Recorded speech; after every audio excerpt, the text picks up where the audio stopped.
શ્રી ગણેશાય નમઃ. નમસ્કાર દર્શક મિત્રો. સૂર્યનું રાશિ પરિવર્તન તારીખ 13મી એપ્રિલ 2024ને શનિવારે સાંજે 9:03 સૂર્ય મીન રાશિમાંથી મંગળની મેષ રાશિમાં રાશિ પરિવર્તન કરશે. મંગળની અધિપત્યવાળી રાશિ મેષ રાશિ. મેષ રાશિના સ્વામી મંગળ છે, એટલે મંગળની અધિપત્યવાળી રાશિ મેષ રાશિમાં મંગળના ઘરમાં જ ગ્રહોના રાજા સૂર્ય 1 મહિના સુધી ગોચર કરશે. અહીંયા દેવગુરુ પણ તારીખ 1 મે સુધી, તારીખ 1 મે 2024 સુધી ગુરુ પણ એમ જ હશે. અહીંયા ગુરુ ને સૂર્ય સાથે થશે. સૂર્ય ગુરુની આ સાથે યુતિ અહીંયા જોવાશે. ગુરુ એટલે જ્ઞાન, સૂર્ય એટલે ઉર્જા, સૂર્ય એટલે આત્મા. આગળ જણાવ્યું એમ સૂર્ય જે છે ને એ રાજનીતિના કારક છે.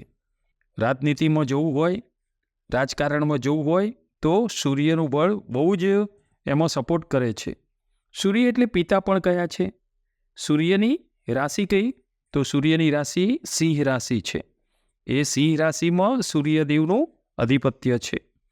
અહીંયા સૂર્ય સિંહ રાશિમાં તેમનું અધિપત્ય ધરાવે છે ને સૂર્યનું મેષ રાશિનું ગોચર ખૂબ જ ઉત્તમ ગણાય છે. પહેલા સ્થાનમાં સૂર્ય હોય ને તો બહુ જ ઉત્તમ ગણાય, કેમ કે એ સૂર્ય એ રાજા કીધા, એ ઉર્જા વધારે, કારણ કે સૂર્ય એ મેષ રાશિમાં ઉચ્ચના ગણાય છે. કોઈ ગ્રહ ઉચ્ચના હોય ને તો જ્યોતિષશાસ્ત્ર મુજબ એ ગ્રહનું ઉચ્ચના ગ્રહનું ફળ 100% મળે. અમુક ટકાવારી હોય છે કે આ રીતના જો સ્વરાશિમાં હોય તો અમુક ટકા આપે. એમ આ ઊંચનો જે કોઈ ગ્રહ હોય એ 100% ફળ આપે છે. સૂર્યની કોઈ અશુભ ગ્રહ સાથે યુતિ બને ને તો પિતૃદોષ પણ બની શકે છે. અને તમે જાણો છો કે પિતૃદોષ જેને હોય એ કેટલો હેરાન પરેશાન થતો હોય છે. આ પૃથ્વી પર સૌથી વિશાળ ઉર્જાનો સ્તોત્ર હોય તો એ સૂર્ય છે.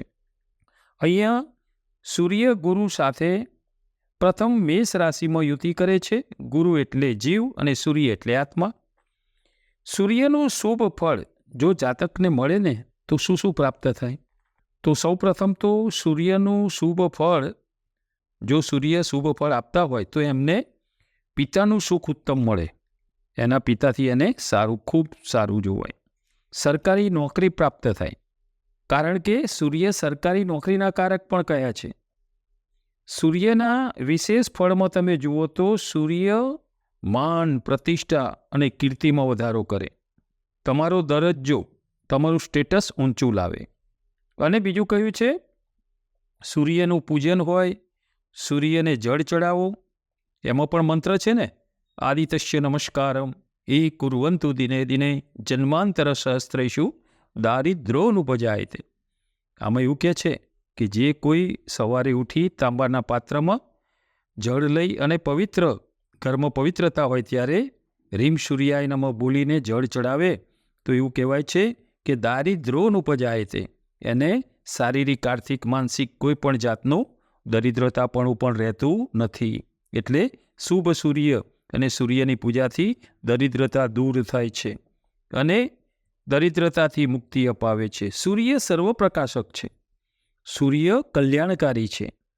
સૂર્યનું શુભ ફળ જો જન્મકુંડળીમાં જોવાતું હોય તો તેને સૌથી ઊંચી પદવી પ્રાપ્ત થાય છે. એક સફળ રાજકારણીય પણ બની શકે છે. સૂર્યના ઉદયથી બધું સ્પષ્ટ દેખાય છે.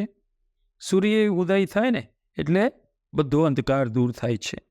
સૂર્ય હંમેશ માર્ગી જ હોય છે, આગળ જ વધે. કોદાળો વક્રી થતા નથી, બીજા ગ્રહો વક્રી પણ થાય. સૂર્ય અને ચંદ્ર જે છે ને એ હંમેશા માર્ગી જ હોય છે. જોઈએ કે આ સૂર્યનું મંગળની મેષ રાશિનું દેવગુરુની સાથેનું ગોચર તમારી રાશિ માટે કેવું રહેશે તેના વિશે આપણે જાણીશું. વૃશ્ચિક રાશિ, અક્ષર નય. વૃશ્ચિક રાશિ માટે સૂર્યનું મંગળની મેષ રાશિનું ગોચર કે જે દેવગુરુ બૃહસ્પતિ સાથે યુતિ કરશે અને મેષ રાશિમાં ગોચર કરશે. જે તમારી રાશિથી 6ઠ્ઠા સ્થાનેથી થતું આ ગોચર તમારી રાશિ માટે ખૂબ જ સારું જોવાશે. તમારી રાશિના સ્વામી મંગળ ની રાશિમાં થતું આ ગોચર તમને અમુક સમયે નાની નાની વાતમાં ગુસ્સો રખાવશે. કેમ કે મંગળ અને સૂર્યથી એ અંગારક દોષ થાય છે. અહીંયા નાની નાની વાતમાં તમને ગુસ્સો પણ આવી શકે. સ્વભાવ સહેજ ચીડિયા જેવો પણ થઈ જાય. જો તમારી જન્મકુંડળીમાં તમારી રાશિના સ્વામી મંગળની જો સ્થિતિ સારી હશે તો તમને આવું અહીંયા બિલકુલ નહીં અનુભવાય કે ગુસ્સો આવે છે એવું નહીં અનુભવાય. પણ જો મંગળની સ્થિતિ સારી નહીં હોય અને જો જન્મકુંડળીમાં પણ અંગારક દોષ હશે એ પછી મંગળ રાહુથી પણ બની શકે, મંગળ અને સૂર્યથી પણ બની શકે. આ બંને જે યુતિ છે ને મંગળ રાહુ અને સૂર્ય મંગળ એનાથી અંગારક દોષ બનતા હોય છે.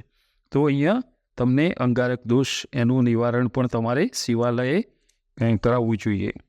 બીજું તમે અંગારક દોષના નિવારણ રૂપે તમે શિવજીને શિરડીના રસનો અભિષેક પણ કરી શકો.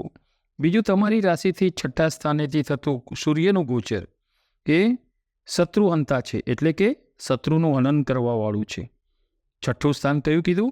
રોગ, ઋણ અને રીપુ. એટલે આ 3 વસ્તુ. રીપુ એટલે શત્રુ. ગુપ્ત શત્રુઓ પર તમને વિજય અપાવશે.